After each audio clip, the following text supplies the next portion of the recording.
to kuma akwai wani professor shi ma na sha faɗan wannan, wani ana ce shi ma Tsayedo, shi ma professor ne a jami'ar Jos, sociology yake korowa, yake cewa lokacin da ake batun a koma nizami, wani nizami za a koma a Nigeria ana tattaunawa, sai shi duk da shi ba musulmi ne, Ali Mazru'i musulmi ne, shi ko wannan Tsayedo ba ma musulmi ne ba, yace ainihin mutanen da ya kira Hausa Fulani yace su ne za su fi ba da shugabanci a koma bayan kowace irin mutane. Shi yana kallon su ta haka nan ne, tunda yana kallon zahiri ne. Ya ce domin a tarihi ba a taɓa samun inda aka nuna yadda mutane ya kamata su zauna a doron ƙasa kamar yadda annabi ya a Madina ba. Ya ce amma musulmin yanzu ba sa yin irin wancan na annabi din, amma duk da haka nan, duk da cewa ba su irin na annabin, sun fi sauran.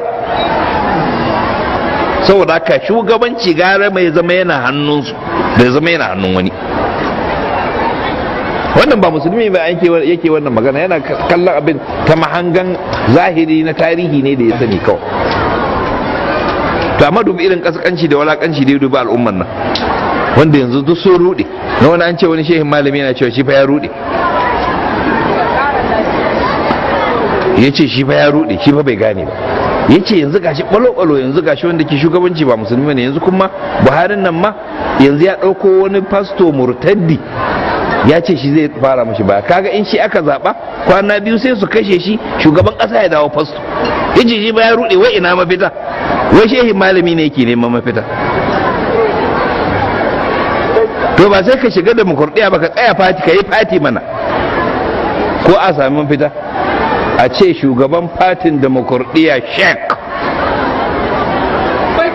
da Ustaz, wani abin da ban sani ba, masu ce ma zaben nan wai addini ne. Wai dan menene ku limamai kuka zauna a masallaci kuna cewa addini ne? Ku je ku shiga siyasan mana, ku kafa jam'iyyan ku mana, ku kafa jam'iyyar Izalatul Bid'ah wa Iqamatus Sunnah da jam'iyyar Tijaniya Party, ku tsaya takara. Me zai sa za ku koma gefe guda? Ko kuma da an ce akwai wasu 'yan shi'a ma da suke cewa a shiga a dama dumu a siyasa. To ka kafa jam'iyyar shi'a mana. Me zai sa za ka tsaya bayan fasikai fajirai kana mara musu baya?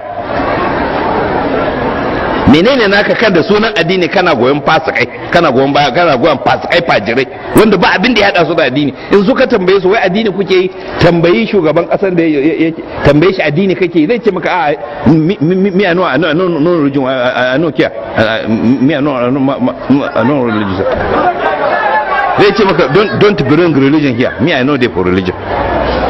Zai ga maka abin da ya dame shi da addini. To amma kana nan kana cewa wai abin da yake addini ne. Tunda addini ne ka wuce gaban mana. Me yasa zaka zauna a shagon ka na sallah kana ta cewa a je a addini? Ai sai ku fito fili ku tsaya takara, sai mu gane cewa ashe da gaske kuke.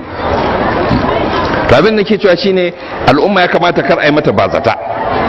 Ya kamata tun yanzu riko da jauharin addini ya zama yana nan kam a tare da mu, don jauharin addini shine ko an yi kaya shi fa ba za a kawo da shi ba fa ya kawo yawa.